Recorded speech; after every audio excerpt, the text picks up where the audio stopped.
2-3 দিন ধরে জ্বালিয়ে জ্বালিয়ে জ্বালিয়ে লাস্টে আজকে এই যে পড়েছে সব। দুধের দাঁত একটা একটা করে সমৃদ্ধির সব পড়ে যাচ্ছে, তাই তো? বাথরুমে ফ্লাশ করে দাও।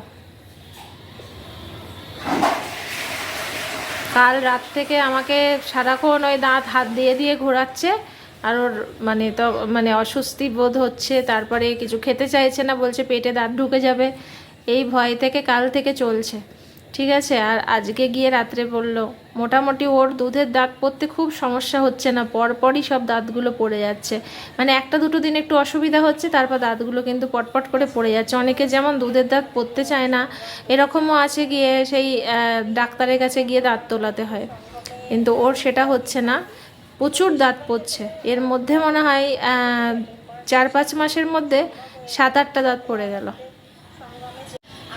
আজই সারাদিন আমি কোনো ব্লগ করিনি। আজ ভেবেছিলাম ব্লগ আমি করবও না, তার কারণ হচ্ছে ব্লগ অলরেডি জমে আছে, সেগুলোই আমি এডিট করার টাইম পাচ্ছি না, এত কাজের প্রেশার।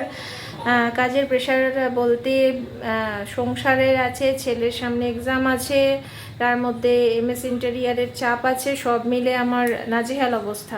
তো এডিটিং যে করবো সেটা করারও আমার টাইম নেই, এতটাই প্রেশারের মধ্যে আছি।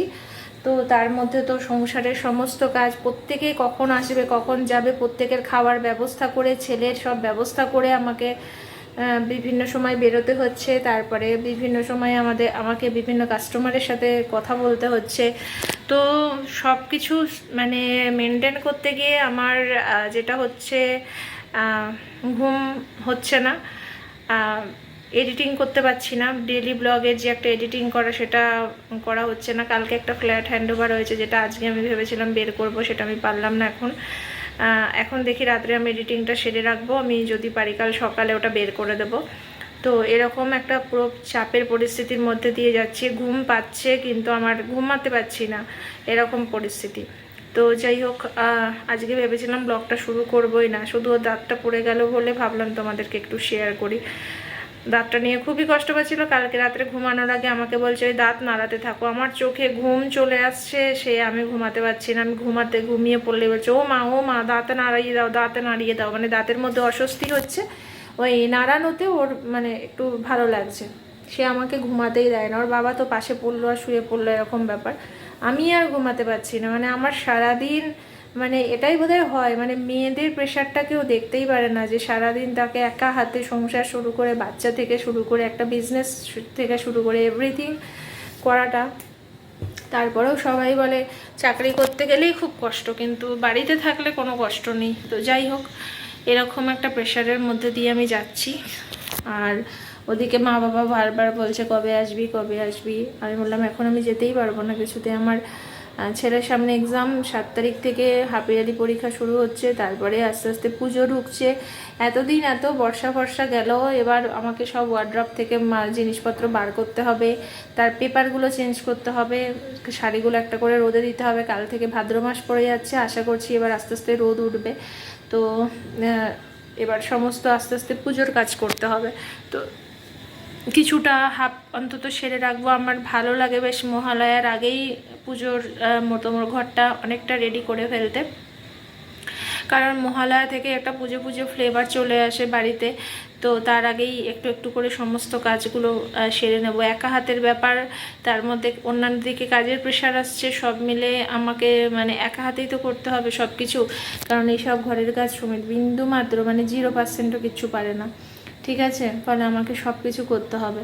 তার মধ্যে সংসার আছে, ছেলের পরীক্ষা আছে, তার মধ্যে ইন্টেরিয়ারের কাজ আছে, তার মধ্যে আমার এডিটিং আছে, সব কিছু মিলে নাজেহাল অবস্থা। তার মধ্যে আমার শাশুড়ি মা আছে, বাবা যেদিন জিনিসপত্র দিয়ে আসবে সেদিন রাত থেকে শুরু হবে পরের সপ্তাহে কি আনবো। প্রত্যেক দিন ফোন, আজ এটা কাল ওটা, পশু ওটা, আজ এই ওষুধ কাল ওই ওষুধ, পাগল করে দেয়। তো যাই হোক, সব মিলে এখন আমি শুতে যাওয়ার আগে আমাকে একটা এডিটিং করে তারপর শুতে হবে।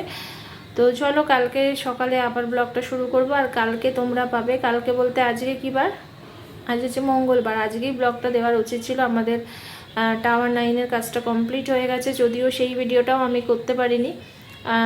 আমাদের এক ছেলে মানে মেসেঞ্জারের ভাই করে দিয়েছে। তো যাই হোক, যেমনই করুক অ্যাটলিস্ট করতে পেরেছে, যতটুকুই তোমাদের শেয়ার করি। হয়তো আমি গেলে সেটাকে অনেক বেশি গুছিয়ে গাছিয়ে করতে পারতাম, কিন্তু সে এত কিছু বোঝে না। আর সে যদি নাও এটুকুও করতো না, আমার ভিডিওটা আর বেরোতো না, কারণ কালকে চাবিটা হ্যান্ড ওভার করতে হয়েছে। তো সেই ভিডিওটা আমি কালকে ছাড়বো, তোমরা দেখো। আর তোমরা যারা ইন্টেরিয়ারে কাজ করতে চাইছো আমাদের সাথে কানেক্ট করো। হোয়াটসঅ্যাপ নাম্বারটা চেঞ্জ হয়ে গেছে এখন। আমি এখন আমার হোয়াটসঅ্যাপ নাম্বারটা শেয়ার করছি, কারণ সুমিত এখন প্রচণ্ড অফিসের কাজে ব্যস্ত থাকে, ও কথা বলার টাইম পায় না কারোর সাথে। ফলে ওর হোয়াটসঅ্যাপ নাম্বার দিলে অসুবিধাই হচ্ছে, ও কথা বলার টাইম পাচ্ছে না। তো এখন ডাইরেক্ট আমি আমার নাম্বারটাই শেয়ার করছি। এটা শুধুমাত্র হোয়াটসঅ্যাপ, এটা কোনো ফোন নয়। ফলে মানে শুধুমাত্র একটা হোয়াটসঅ্যাপ নাম্বার। তো চলো পরে আসছি। আজকের মতো সকলকে good night. Good morning friends, আজকে হচ্ছে নেক্সট ডে মানে বুধবার। সকলকে জানাই শুভ সকাল। আজকে একটা নতুন সকাল দিয়ে ব্লগটা শুরু করলাম, যদিও কাল রাতে একটুখানি শুরু করেছিলাম। এখন আমি ভাবছি হচ্ছে বোয়াল মাছ। আজকে সুমিত বাড়ি আছে, বুধবার মানে বুঝতেই পারছো আমার রান্নার তো একটা ঝামেলা আজকে থাকবেই। তো আজকে বুধবার 2 রকম মাছ নিয়ে এসেছে এখানে। দেখো, বোয়াল মাছটা আমি ভাজছি, আর এর আগে রুই মাছটা আমি ভেজে নিয়েছি। তো আজকে বোয়াল মাছ, রুই মাছ অনেক কিছুই রান্না হবে, 2 রকমের মাছ হবে, ডাল হবে। তো আমি এখানে রুই মাছটা করব হচ্ছে পটল আলু দিয়ে। অনেক দিন পটল আলু দিয়ে মাছটা করা হয়নি। আর বোয়াল মাছটা করব রসা। আর এখানে আলু সেদ্ধ, পেঁপে সেদ্ধ এগুলোও দিয়ে দেবো, ডাল সেদ্ধ। তো আমি সব গুছিয়ে নিয়ে এখানে রান্না করেছি। রান্না কমপ্লিট করে কিচেনটা ডিপ ক্লিন করে আসলাম। দেখো, ভাদ্র মাস পড়ে যাওয়া মানে মায়ের একটা আগমনের সূচনা। কালকে ছেলের পিটি পরীক্ষা আছে, কালকে হাফ ইয়ারলি মোটামুটি পিটি পরীক্ষা থেকে স্টার্ট হচ্ছে। ঠিক আছে, এই যে জুতোটা কেচে দিয়েছি, কালকে কেচে দিয়েছিলাম, ভাবছিলাম শুকাবে কিনা, একদম শুকিয়ে গেছে।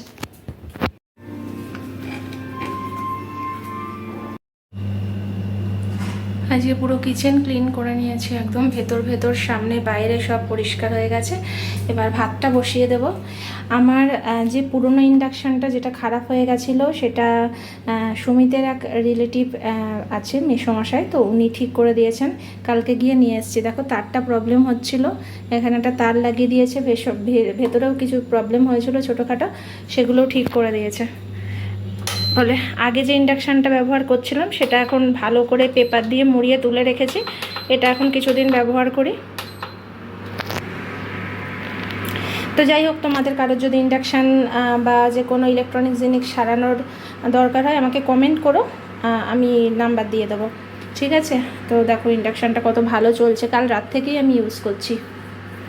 এখন আমার 3টে ইন্ডাকশান হলো। হাতে সবসময় একটা করে ইন্ডাকশান আমাকে রাখতে হবে, তার কারণ একটা বন্ধ হয়ে গেলে একটাতে কখনোই কাজ করা সম্ভব নয়। তো ভাবছিলাম যে এটা বিক্রি করে দেবো, মানে ফেলে দেবো, নাহলে বিক্রি করে দেবো। তো যাই হোক, ঠিক হয়ে গেল। 250 টাকার মধ্যে এটা ঠিক হয়ে গেছে। এরমই নেয়, বাইরেও 250-300 টাকা করেই নেয়, কারণ এমনিতেই তো ইন্ডাকশানের দাম 2000 টাকা, এবার ঠিক করাতে আর কত নেবে। তো 250 টাকার মধ্যে এটা ঠিক হয়ে গেল, তার জন্য আমি নিশ্চিন্ত হলাম। নাহলে এটা বিক্রি করলে কী হতো, প্লাস্টিকের দামে বিক্রি করতে হতো, আর নাহলে ফেলে দিতে হতো। আর আমাকে আর একটা ভেবেছিলাম ইন্ডাকশান কিনে রাখবো, কারণ দুটো তো সবসময় লাগে, আর একটা সবসময় হাত করতে রাখা দরকার। গণেশ পুজো আসার আগেই চেষ্টা করব বাড়িটা আস্তে আস্তে পুরো ক্লিন করে নিতে।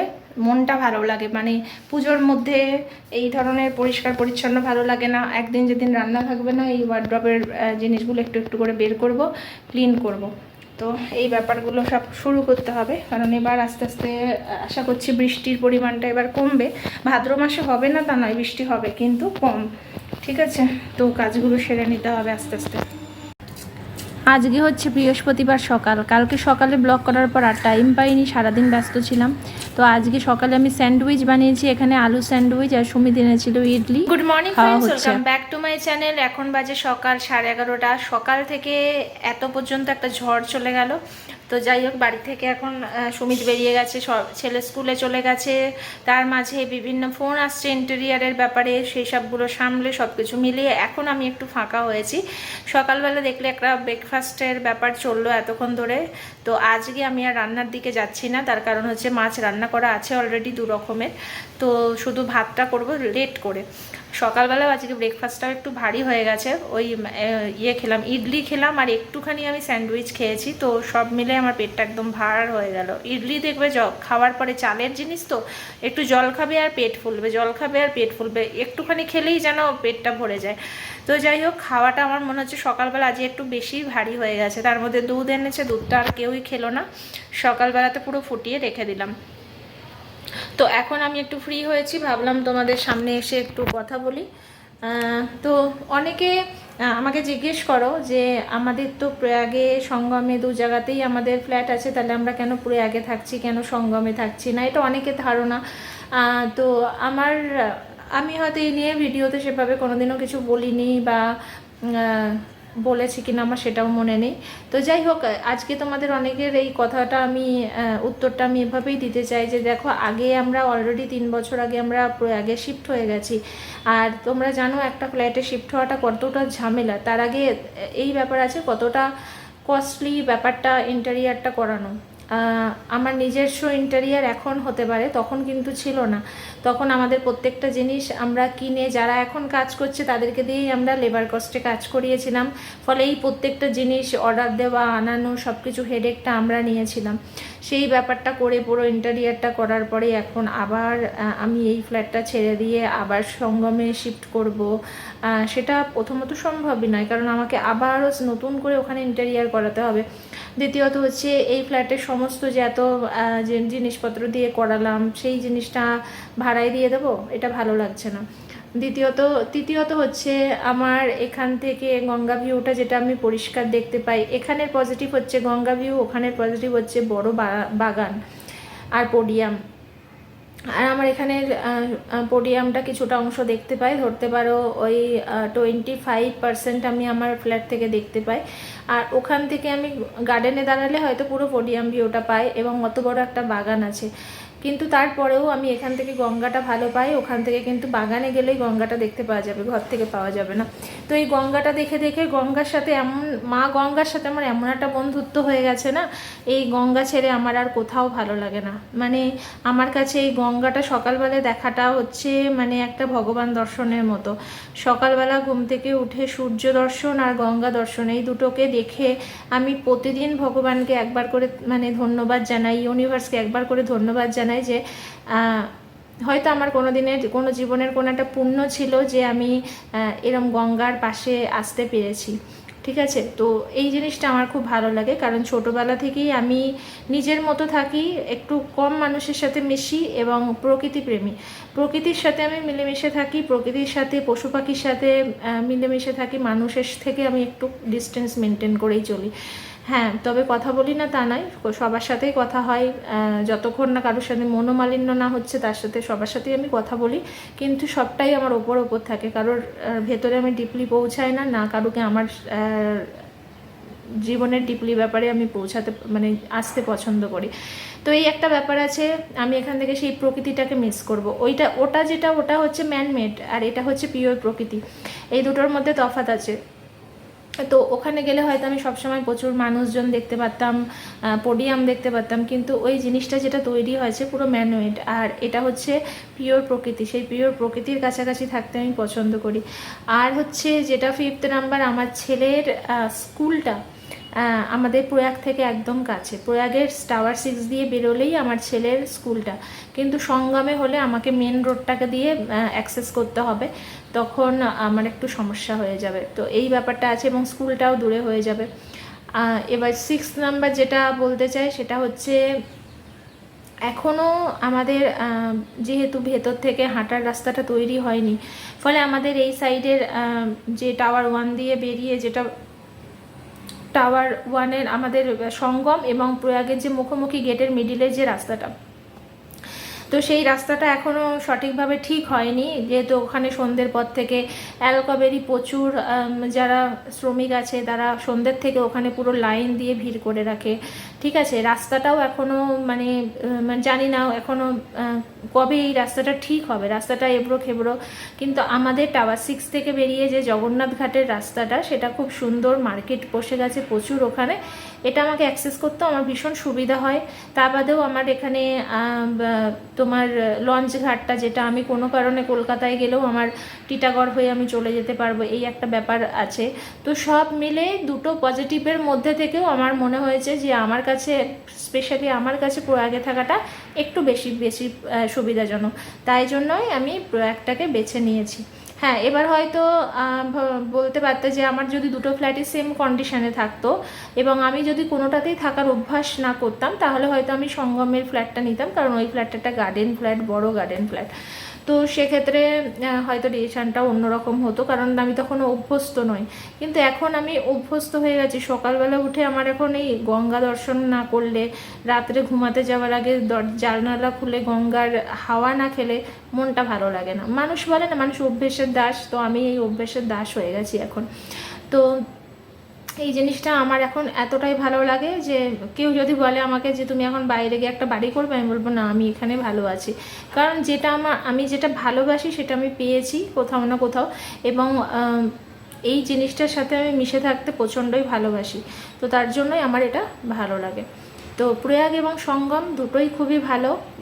মানে ভালোটা সম্পূর্ণ নির্ভর করে ভেতরের অনেক কিছু প্রবলেম থাকতে পারে, না থাকতে পারে, কতটার মধ্যে তুমি নিজে জড়াবে, কতটা থেকে তুমি নিজেকে সরিয়ে রাখবে, তার উপরে নির্ভর করে।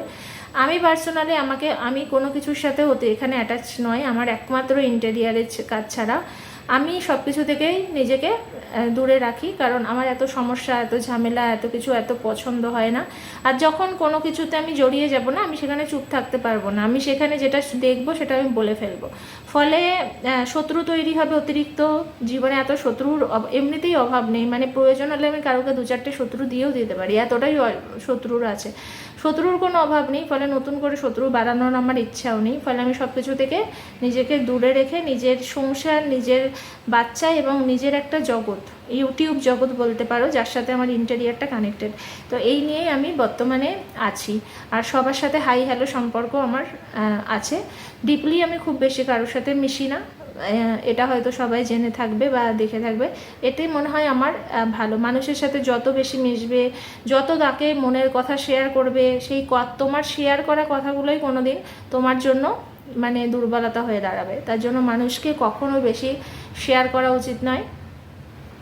আর যখনই দেখবে কারোর সাথে ডিপলি মিশবে, তুমি বিশ্বাস করবে 2-1 দিনে তোমার আস্তে আস্তে তুমি তোমার ভেতরের কথা বলতে শুরু করবে। তা সেই জিনিসটার জন্য না মেশাই ভালো। আর তাছাড়া তো আমার ইউটিউব জগৎ আছেই, আমি যতটা কথা বলতে পারি আমি তো এখানেই বকে দিই, তোমরা শুনলে শুনলে, না শুনলে না শুনলে, আমার কথা আমি বলে দিচ্ছি। তো এই হচ্ছে ব্যাপার। তো এবার বুঝতে পেরেছো আশা করছি যে প্রয়াগ আর সঙ্গমের মধ্যে আমি কেন প্রয়াগটাকে চুজ করেছি। আর এতদিন এখানে রয়ে গেছি, নতুন করে আমার পক্ষে আবার শিফট করা কোনো কিছুই ভালো না। অনেকেই এটা বলে কেন তুমি সঙ্গমে আসছো না, প্রয়াগে থাকছো, এরকম অনেক কিছুই বলে। তো এই হচ্ছে সঙ্গমে না যাওয়ার আমার কারণটা। তো যাই হোক, বাইরে অন্ধকার হয়ে আসছে, এক গাদা জামা কাপড় আছে। আমি ভাবছি জামা কাপড়গুলো তো মিলে দেবো, কিন্তু আবার নিজের ফ্ল্যাটে আজকে আবার কাজ হচ্ছে, আর কাজ হলে না এত ধুলো ওড়ে, এত ধুলো ওড়ে, আমি ভাবছি কাঁচা জামা কাপড়গুলোর সাথে আবার ধুলো মিক্সড হয়ে যাবে। তাই জন্য আমি এখন রেখে দিয়েছি। আমি দেখছি আজকে কাজের ওদের ধরনটা ঠিক কেমন, মানে ধুলো ওড়া কাজ হবে না ঠুকঠাক শব্দের কাজ হবে, সেই বুঝে আমি জামা কাপড়টা মিলবো, নাহলে দুপুরের দিকে দেবো। তো যাই হোক, চলো পরে আসছি একটু। আমার এখন অনেক কাজ আছে, ইন্টেরিয়ারের বিভিন্ন মেসেজ দেখতে হচ্ছে, বিভিন্ন জায়গায় কাজ হচ্ছে, সেগুলো কোথায় কী হচ্ছে সব কিছু দেখতে হচ্ছে। কাজের প্রেশার প্রচুর বেড়ে গেছে আমার, মানে মাথা গরম হয়ে থাকছে এখন সব সময় আমার, এরকম আর কি। বাড়ির কাজ, ছেলের কাজ, ঘরের কাজ, সব কিছু নিয়ে আমার মানে নাজেহাল অবস্থা। আর একটা জিনিস জানো, যে এই এরিয়ার মধ্যে জিনিসপত্রের দাম এতটা বাড়িয়ে দিয়েছে, এরিয়া বলতে আমার অ্যালকব বলো, অ্যালকবের বাইরে বলো, আমি যে কখনো কখনো একটু হোম ডেলিভারি নেব, হোম ডেলিভারির এই যে গ্যাসের দাম বাড়ানোর ফলে হোম ডেলিভারির প্রত্যেকটা জিনিসের দাম লাফিয়ে লাফিয়ে 3 ডবল করে দিয়েছে। মানে অবাক হয়ে যাবে, এতটাই দাম বাড়িয়ে দিয়েছে। ফলে মানে কিনে, মানে নর্মাল রুটি তরকারি কিনে খাও সেটা ঠিক আছে, কিন্তু তুমি যদি হোম ডেলিভারি নেবে লোকাল, আমি এরিয়ার মধ্যে দেখছি, আমি খোঁজ নিচ্ছিলাম যে মাঝে মাঝে আমার এতটা চাপ পড়ে গেছে না, আমার রান্নাটা বড্ড বেশি আমার প্রেশার তৈরি করছে। তো আমি খোঁজ নিয়েছিলাম, কিন্তু প্রত্যেকটা জায়গায় এমন দাম। আর দ্বিতীয়ত হচ্ছে শাশুড়ি যেখান থেকে খাবার আনে তারা কোনোদিন আমাদের এদিকে হোম ডেলিভারি দিতে আসতে চাইছে না, তার কারণ তাদের পুরো বিজনেসটাই ওই দিকে, মানে চাতরা বলো, চাতরা না, ওটাকে কী বলবো, নগার সাইডে। ওদের বেশিরভাগ কাস্টমার হচ্ছে হসপিটালের, ঠিক আছে, ফলে ওদের বিজনেসটা পুরো হসপিটাল কেন্দ্রিক ধরা, আর লোকালে কিছু মানুষজন নেয়, ফলে তারা এই দিকটা এসে তাদের আর পোষাচ্ছে না। ফলে আমি যে মানে মাঝে মাঝে নিজে ডেকে নেবো ওদেরকে, সেটা ওরা আসতে চাইছে না। তো আমি এবার কাকে দিয়ে আনাতে পাঠাবো, সুমিত তো থাকে না সব সময়, এই জন্য আমাকে নিজেকে রান্না করতে হচ্ছে, না হলে ওই অতিরিক্ত টাকা দিয়ে যা দেবে নিরামিষ, এখানে কত একজনের থেকে শুনলাম নিরামিষ 110 টাকা, একটা নিরামিষের প্লেটে কি সেই পরিমাণ ওরাকে দেবে যে একটা মানে একজনের যথেষ্ট হবে? ফলে হোম ডেলিভারির দাম নর্মাল হোটেলে গিয়ে খাওয়ার থেকে অনেক ডিফারেন্স হয়ে গেছে। তো এখানে তো এরকম দাম হয়েছে, এবার আমার শাশুড়ির যেখানে নেওয়া হয় সেখানেও দাম বেড়েছে, কিন্তু সেখানের দামটা এখানের তুলনায় কম আছে, কিন্তু সেখানে আবার নিতে যেতে আসতে গিয়েও একটা সমস্যা হয়ে যাচ্ছে। এই কারণে সেই রান্নার ওপর চাপটা, যেটা না থাকলে বা কম হলে আমার জন্য ভীষণ সুবিধা, আর কোনো কিছুতে আমার সমস্যা হয় না, কারণ এই জিনিসগুলো আমার একটা এক্সারসাইজের কাজ করে, কিন্তু রান্নাটা গিয়ে আমার খুব চাপের হয়ে যাচ্ছে প্রত্যেক দিন। তো যাই হোক, এখন মাঝে মাঝে এরকমই করছে, সুমিত অফিস গেলে রান্না স্কিপ, সেদ্ধ পদ খাচ্ছি, যাই খাচ্ছি, রাতে রুটি কিনে আনছি, কারণ ও বাড়িতে থাকলেই রান্না নিয়ে আমার সমস্যা থাকবে। তো আজকে যেমন আমি রান্নাটা সকালে ব্রেকফাস্টটা করলাম করে রান্নাটা যেহেতু রান্না করা আছে কালকে, আজকে স্কিপ করলাম, শুধু ভাতটা হবে। ফলে আজকে এখন যে সময়টা আমি পাবো, এই সময়ে আমি অনেকটা কাজ করতে পারবো, বিভিন্ন দিকের কাজ করে নিতে পারবো, আমার একটা সুবিধা হবে। তো চলো পরে আসছি। কাজ স্টার্ট হয়ে গেছে, শব্দ হচ্ছিল, আপাতত এইগুলোকে আমি ঘরে রাখি, এখন মানে এগুলোকে মেলবো না, পরে মেলবো, দুপুরের দিকের থেকে কাজ বন্ধ হয়ে যাবে, যে কাজ স্টার্ট হয়ে গেছে।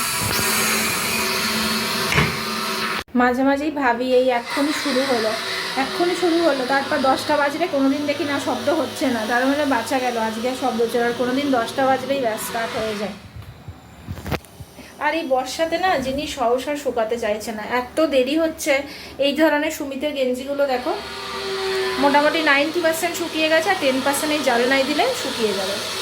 মানে গরমকালে যেটা খুব তাড়াতাড়ি শুকিয়ে যায়, এই বর্ষাকালে এতটা দেরি হয় মোটা জিনিসগুলো শুকাতে। মানে মোটা জিনিস কি, সমৃদ্ধের নর্মাল মোজাগুলোই শুকাচ্ছে না, তার কারণ এই যে পরপর ওপরে তুলে দিই না, প্রত্যেকটা ক্লোজে থাকে, হাওয়াটা খেলে না। এবার যদি নামিয়ে দিতে পারতাম সেই জিনিসটা ঠিক হতো, কিন্তু নামিয়ে দিলে আবার এটা যেহেতু দক্ষিণ আর পশ্চিম আছে, কখন ঝড় বৃষ্টি হবে, কখন বৃষ্টিতে আবার সব ভিজে যাবে, ওই ভয়টা আমি নামিয়ে দিই না। উঠিয়ে থাকলে যত ঝড় বৃষ্টি হোক ওপর পর্যন্ত জল যায় না, কারণ অতটা পর্যন্ত টানা আছে। কিন্তু ওপরে দিলে হয় কি, 5-6টা লাইন পরপর ক্লোজে জামা কাপড় থাকার ফলে ওর ভেতরে হাওয়াটা খেলে না, ফলে জামা কাপড় শুকাতে দেরি হয়। নর্মালি কিন্তু আমাদের এখানে এত হাওয়া বাতাস, জামা কাপড় শুকাতে দেরি হওয়ার কথা না, ওই ওপরে পরপর সব কটা ঝোলানো বলে মানে হাওয়াটা ওর ভেতরে খেলতে পারে না, জামা কাপড়টা শুকাতে দেরি হয়। তার জন্য সব জামা কাপড় এনে আমাকে এই জানলার গ্রিলে মেলে দিতে হয়, তাতে মানে আস্তে আস্তে শুকিয়ে যায়। তো এই ধরনের গ্রিলগুলো করার সুবিধা কিন্তু মানে ভীষণ। এই যে প্লেন নর্মাল গ্রিল, এটা যেমন পরিষ্কার পরিচ্ছন্ন করতে সুবিধা, তারপরে সুবিধা হচ্ছে জামা কাপড় যখনই 80-90% শুকাবে, রাত্রেবেলা শোয়ার আগে সব টাঙিয়ে দাও, তারপরে ফ্যানের হাওয়াতে শুকিয়ে যাবে, বা সারাদিনে দিয়ে দাও, শুকিয়ে যায়। এটার একটা বিশাল সুবিধা। তোমরা বাড়িতেও যদি গ্রিল করো না, এই ধরনের গ্রিল করবে, ডিজাইন নয়, একদম প্লেন গ্রিল, এতে খরচাও কম হবে, এতে পরিষ্কার পরিচ্ছন্ন রাখতেও সুবিধা হবে। আর এতে কি হয়, বাইরে কখনো জামা কাপড় না মেলালে ঘরে এনে মিলে দাও না, 2 ঘন্টা 3 ঘন্টা থাকলের মধ্যেই ঘরের জামা কাপড় শুকিয়ে যায় খুব তাড়াতাড়ি, যদি ঘরে আলো বাতাস প্রপারলি ঢোকে। যেমন আমাদের এখানে সারা ফ্ল্যাটেই চারিপাশ থেকে আলো বাতাসের কোনো অভাব নেই, ফলে জামা কাপড় শুকাতে বেশিক্ষণ লাগছে না, তার জন্য এই যে ঘরে এনে মিলে দিলাম। রাত্রি এখন বাজে 8:30, সুমিত অফিস থেকে চলে এসেছে, ওকে খেতে দিয়ে আমি সন্ধ্যেবেলা একটু সুজি করলাম। তারপরে এই যে এখন মাছটা আমি গরম করে নেব, মাছটা রাত্রে খাওয়ার জন্য করব। সন্ধ্যেবেলা সুজি করলাম সমৃদ্ধের টিফিনে দেওয়ার জন্য। সুজিটা এতটাই ভালো হয়েছে, সমৃদ্ধ চেয়ে বেশিরভাগটাই খেয়ে নিল, আর ওর বাবাকে একটু দিলাম, তার জন্য ছেড়ে দিলাম যে দরকার নেই, আর সুজিটা কালকে অন্য টিফিন করে দেবো। তো যাই হোক, এখানে আমি ভাতটা করে নিয়েছি, আর ওবেলার একটু ভাত ছিল খুব সামান্য, সেটা বাটিতে ওপরে বসিয়ে দিয়েছি। আর 3 পিস এখানে মাছ আছে দেখতে পাচ্ছ, আর মাছটা এত ভালো খেতে হয়েছিল। রাতের বেলা গঙ্গার কোনো ভিউই বুঝতে পারা যায় না, কারণ জলটা পুরো অন্ধকার থাকে, আর সকালবেলায় এটার অন্য রূপ ধারণ করে। আজকে বৃষ্টি একবারই হয়েছে দুপুরের দিকে, সারাদিনে আর এমনিতে বৃষ্টি হয়নি। খাওয়া দাওয়া কমপ্লিট হয়ে গেল, এবার ঘুমাতে হবে। আজকে বোয়াল মাছটা এত ভালো হয়েছে না, মানে যেমন বোয়াল মাছটার কোয়ালিটি তেমন বোয়াল মাছটা টেস্টি রান্না করেছি।